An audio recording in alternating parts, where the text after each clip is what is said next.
mga ginikanan. Ayaw po ninyog sayon-sayo na mga maestra, dili tayo na iyaya sa inyong mga bata. A few moments later. Okay, so na ako'y nabasahan na post niya, newly hired si ma'am. Karang adlaw na activity ang eskwelahan.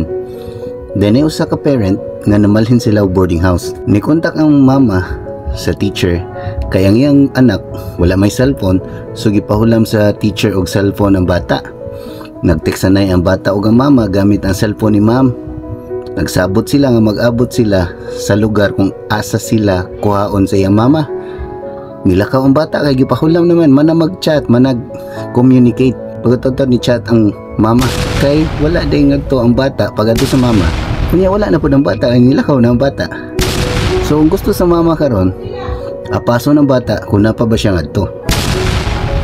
Nya klase pa ni. Isag na activity nga wala sa room, pero naay laing estudyante nga bantayanan si ma'am. Nya biyaan ni ma'am ang iyang ubang estudyante para lang atong usa ka bata. Ayaw pod. Gani na magi ni comment mas grabe ni ang murag nakarelate siguro ni si ma'am ani nga sitwasyon. Natoy bagong transfer sa ika ma'am. Unya gingnan siya sa mama, bantay akong anak nga lalaki. Dili po taon ni nga na, di man miyaya nga inyo rang anak among bantayan. Daghan taong bata nga among bantayanan. Dili man inyong anak ragud.